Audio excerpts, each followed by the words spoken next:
bagi kami semuanya yang ada di sini. Ya, saya sejak kemarin dipesankan melalui Pak Wono ya, dari PMP melalui Pak Wono bahwa biar saya bisa datang juga gitu ya. Jadi kebetulan juga saya sebenarnya sore ini dijatah mengisi di masjid di sana, tapi tadi malam itu mereka sudah kataman gitu ya. Kalau kata-kata terus itu semua aktivitas juga baru diselesaikan, sehingga sore ini alhamdulillah sudah nggak ada lagi. Ya, alhamdulillah pada kesempatan kali ini kita sama-sama tetap bersilaturahmi. Saya selalu salut dan gembira ya kalau melihat teman-teman yang muda itu mau aktif, mau berpartisipasi, mau mulai memikirkan orang lain. Karena kebanyakan orang itu memikirkan orang lain itu kalau sudah tua, sudah mungkin anak-anaknya besar nggak perlu dipikirkan gitu ya, sudah cukup semuanya baru mulai memikirkan orang lain.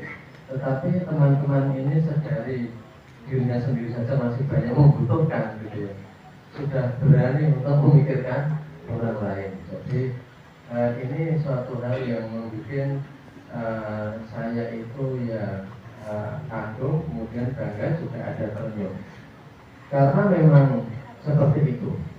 Jadi salah satu kebahagiaan di dalam Islam ya, salah satu kebahagiaan dalam Islam itu sebenarnya, dan ini sebenarnya kalau dirasakan bukan hanya dalam Islam, tapi secara manusiawi.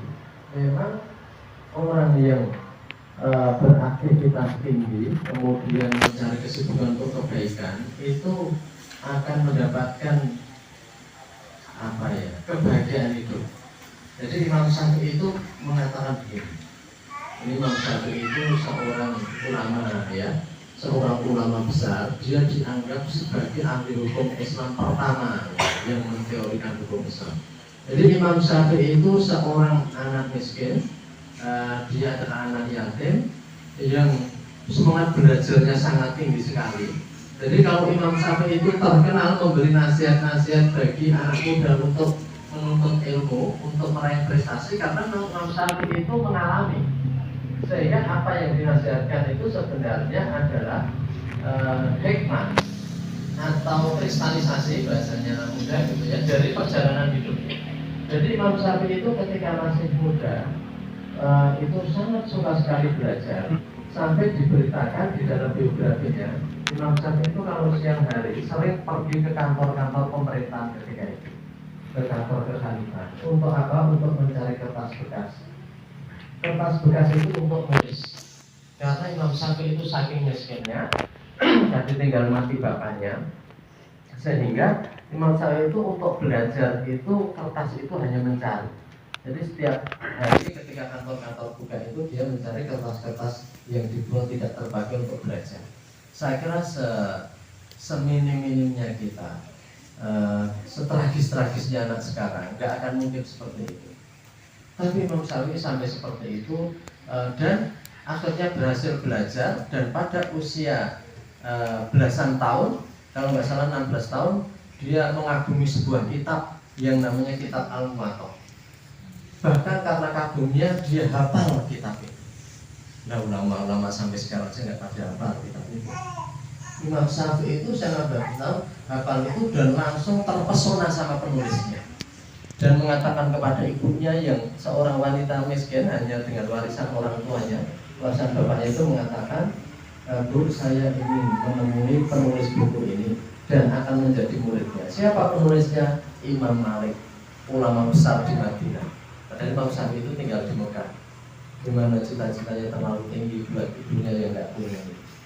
Ibunya dengan sekuat tenaga menjualnya apa yang bisa dijual dari peninggalan bapaknya. Kemudian Imam Syafi'i bukannya diantar sebagaimana anak-anak mau masuk pondok, mau masuk sekolah diantar oleh orang tuanya, dilepas dengan penuh keakraban, tapi Imam Syafi'i hanya dititipkan kafilah yang mau pergi ke Madinah. Uang sedikit yang disanggukan ibunya itu dikasihkan di bajunya Imam Syafi'i, dijahit sama ibunya. Jadi biar tidak bisa diambil sepanjang jalan. Jadi kayak orang mau naik haji itu kan terkadang duitnya itu ditaruh paus yang dalam itu ditutupi berbagai macam jaket, itu dijahit sama ibunya itu di bajunya Imam Syafi'i dan dititipkan kafilah. Sudah ya, kamu saya titipkan nanti sampai Madinah.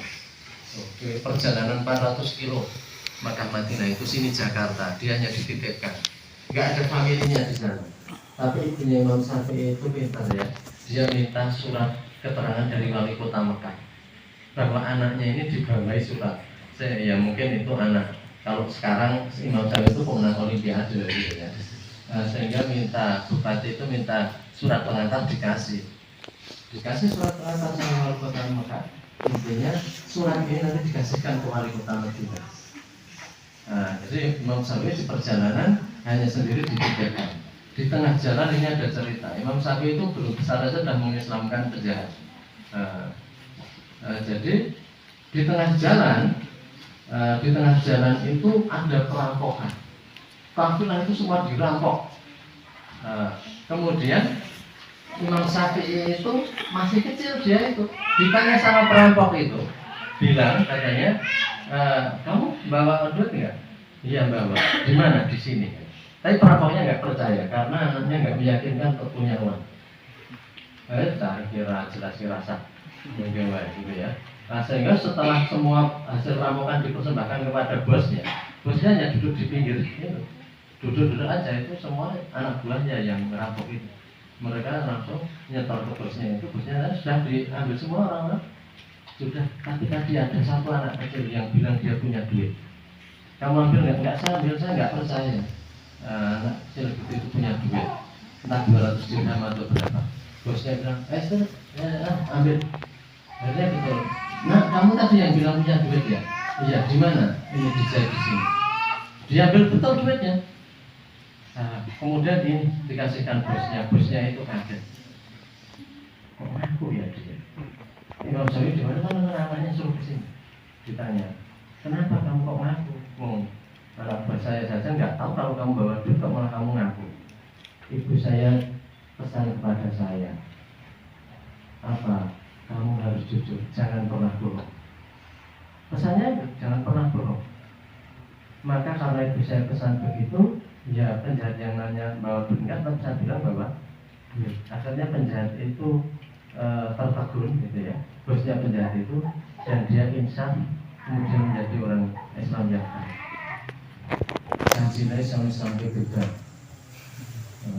Padahal keyakinan belum tentu dituruti sama Buddha, karena banyak orang yang NATO, no action talking, hanya bicara saja. Tapi Imam Syafi'i yang anak kecil saja sangat mempesona. Nah ini saya bilang itu tidak nyontek saja sulit.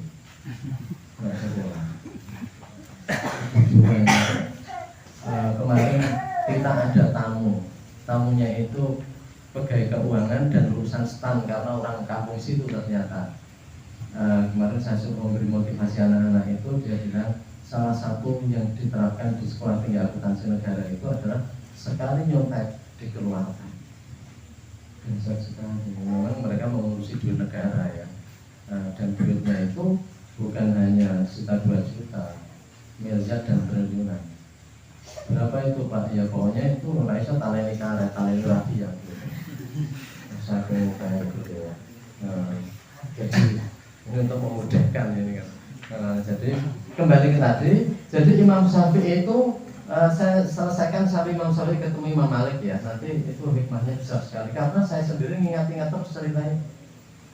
Bahkan saya termasuk agak semangat karena ingat Imam Syafi'i hanya 52 tahun usianya. Dan saya juga sudah 52 tahun lebih sedikit. Saya hanya berlaku seperti Imam Syafi'i, maka sudah selesai ceritanya. Imam Syafi'i usia segitu saja meninggalkan warisan jariah yang seperti itu gitu. Jadi kembali tadi, akhirnya Imam Syafi'i itu meneruskan perjalanan dan sampai di Madinah, diantar ke rumah wali kota Madinah untuk menyampaikan surat dari wali kota Mekah. Wali kota Madinah itu sedih sekali menerima surat. Waduh, kamu kok nyuruh saya ngantar ke Imam Malik? Saya itu lebih senang suruh jalan kaki dari Madinah ke Mekah tanpa sandal daripada saya harus menghadap Imam Malik. Sangat menakutkan Imam Malik, sangat berkarisma, sangat berkarisma. Jadi wali kotanya bilang gitu, saya lebih baik saya menjalankan kota.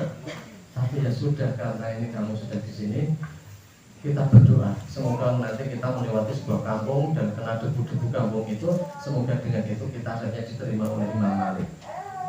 Betul, sore hari diajak ke sana dan betul mengetuk pintunya Imam Malik. Begitu mengetuk pintu, pembantunya keluar. Siapa Anda? Saya wali kota Madinah. Begitu. Pembantunya bilang, urusannya apa? Anda datang? Mau ketemu Imam Malik. Anda kan sudah tahu jadwalnya. Ini bukan jadwalnya ketemu jam ini. Tunggu nanti datang lagi pada saat jadwalnya Imam Malik menemui. Wih, ini luar biasa. Wali kota dipermalukan sama Imam Malik. Di sini ulamanya banyak sama bupati wali kota itu. Jadi ternyata kembali ke tadi, akhirnya pembantunya wali kotanya itu bilang, sebentar kamu jangan jawab kayak gitu, ibaratnya gitu. Ini saya sini ada urusan ini, saya dikasih surat dari wali kota Mekah untuk ngantar anak ini. Dilihat dulu, jadi kemudian Imam Malik baru bersedia keluar. Setelah Imam Malik keluar dijelaskan duduk permasalahannya, lalu Imam Malik itu lihat Imam Syafi'i itu, anak kecil itu, anak muda, dipandang terus. Tapi ya namanya Imam Malik itu seorang ulama yang ikhlas ya. Jadi anak itu sudah ditatap, itu dia sudah bisa menilai. Mungkin ini setelah dilihat ya bisa gitu ya. Akhirnya masuk, silakan. Masuk, diterima. Imam Malik jadi Imam Syafi'i jadi muridnya. Pelajaran pertamanya sampai pelajaran pertama. Ketika pelajaran pertama Imam Malik menjelaskan hadis-hadis.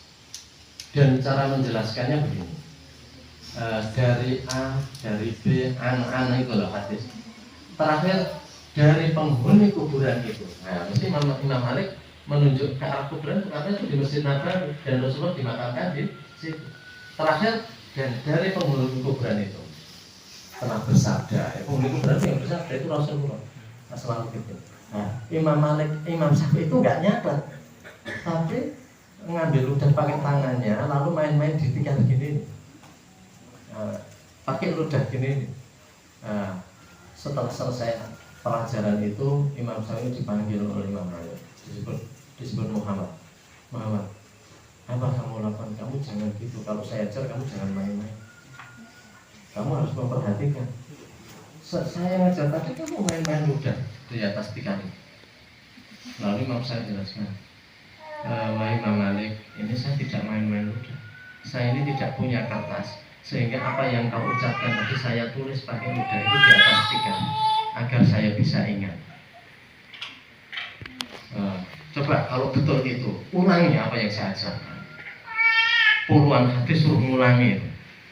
Imam Syafi'i langsung memperagakan. An ini, dari ini, dan dari penghuni kuburan itu. Imam Syafi'i ikut menunjuk-nunjuk gitu. Sampai semua disebutkan. Barulah Imam Malik itu menerima alasannya. Yaitu, kamu belajar sering bicara sendiri, nggak memperhatikan, gitu ya. Itu kamu sama siapa lainnya? Atau siapa itu? Satu pernah. Pokoknya kamu sering ya ada. Banyak itu ya. Satunya. Oh ya kamu itu. Oh Khalid ya. Lalu kalau diajar yang tenang. Jadi itu seperti tadi ya. Singkat cerita itu salah satu contoh. Makanya Imam Syafi'i punya nasihat yang bagus sekali. Safir tajid iwadun ammatu farikuhu wan sofa'ina ladidal maisifin nasofi. Safir, bepergianlah, bermusafirlah kalian. Janganlah kamu takut meninggalkan daerah kamu. Bepergianlah kamu, safir. Mungkin ya kamu menuntut ilmu ada di kota lain, kamu kemana dan sebagainya. Safir, bekerja nanti juga nggak apa-apa. Safir, bepergianlah kamu. Tajid iwadun ammatu farikuhu. Niscaya kalau kamu mau pergi, kamu akan mendapat iwadun. Iwad itu ganti. Ammatu farikuhu atas apa yang kamu tinggalkan. Kalau kamu di sini punya teman yang sangat baik, yang sangat mengerti kamu, maka di sana pun Allah akan memberikan ganti. Mesti kamu punya teman seperti itu juga. Kalau kamu itu anak baik, di sini punya teman baik, di sana pun nanti akan mendapat itu juga. Karena magnet kamu memang begitu, hanya bisa menarik besi-besi atau logam-logam tertentu. Tapi anak yang nakal di sini, suatu saat di tempat lain pun akan dapat anak sejenis itu juga. Karena magnet dirinya ya seperti itu. Magnet dirinya itu akan menjadikan yang tertarik ya orang yang seperti itu juga. Makanya tidak pernah khawatir kalau ada misalnya ya anak-anak yang berandalan. Nah itu nggak usah khawatir kalau pergi ke sana nggak akan punya teman berandalan. Mesti nanti akan dapat. Nggak usah niat langsung golek nakal nggo kanca gitu ya. Mesti dapat. Tapi kalau kamu baik di sini, niscaya Allah akan mempertemukan kamu dengan teman-teman yang seperti itu. Itu kata Imam Syafi'i. Tajid iwadun amatu faniku. Dia dilepas sama orang tuanya ke Madinah. Nggak usah ditanya pulangnya kapan. Sekali pergi nggak ditanya pulangnya kapan. Dari Madinah itu Imam Syafi'i ya mungkin sekali-kali ke Mekah menjenguk ibunya. Tapi kemudian Imam Syafi'i itu melanjutkan lagi, dia ke Baghdad berguru sama murid-muridnya Imam Hanafi. Habis dari Baghdad dia baliknya ke Kairo, ke Mesir, di dekat Al-Azhar itu kuburannya, dan meninggal di sana. Jadi, nah ditanya malah itu pulang kapan, enggak pulang. Enggak pulang itu. Artinya ya itu tidak se-ekstrim Imam Syafi'i, tapi maksudnya bahwa kalian itu jangan kecil hati kalau meninggalkan Tuhan. Ya teman-teman yang kakak-kakak ini juga enggak kecil hati ketika harus merantau untuk suatu kepentingan. Jangan, kalau orang mengatakan jangan cengeng ya, dalam arti dikit-dikit ingat rumah nangis gitu ya, dikit-dikit ingat. Ya ini alhamdulillah di antara anak-anak ini ada yang kalau masih baru masih sering nangis. Tapi lama-lama ya karena ditangisi dan tidak sama aja gitu ya. Apa kalau nangis selalu punya duit, enggak juga ternyata malah tambah lapar ya sudah nggak usah nangis aja gitu ya. Jadi lama-lama bosan. Tapi kembali ke tadi dan jangan pula kita merasa paling menderita karena banyak orang yang menderita juga di dunia ini gitu ya. Kayak Imam Syafi'i tadi mulai belajar kalau seperti itu. Tajid iwadun amatu fariku one shot ini yang mau jadi temanya one shot, dan berlelah-lelahlah kalian. One shot, berlelah-lelahlah kalian. Fa inna ladzal aisy fi nasabin, karena sesungguhnya kenikmatan hidup ada dalam kepahitan. Jadi teman-teman yang jadi panitia ini nanti mesti capek ya setelah itu. Capek pulang itu wah langsung brengsek ya, ngantuk gitu ya dan sebagainya. Besok masih harus menghitung-hitung lagi laporan dan sebagainya. Tetapi saya yakin ya teman-teman itu punya kebahagiaan ketika itu berjalan dengan baik. Yang teman-teman yang dikasih ini juga pada senyum-senyum seneng gitu ya. Jadi itu nanti teman-teman itu akan merasa bahagia. Itu yang kalau di dalam peribahasa ya, dalam peribahasa itu dalam kata-kata bahasa Inggris ya, dalam quote ya, quote bahasa Inggris. Saya mengatakan ini loh ya, waktu kalian datang yang tahun lalu ya, the amazing of giving, kemenakjuban memberi. Banyak orang di dunia ini sangat berbahagia dengan memberi. Itu memang aneh, tetapi ada the amazing of giving itu, kemenakjuban memberi. Saya itu berkurang harta saya malah rasanya senang.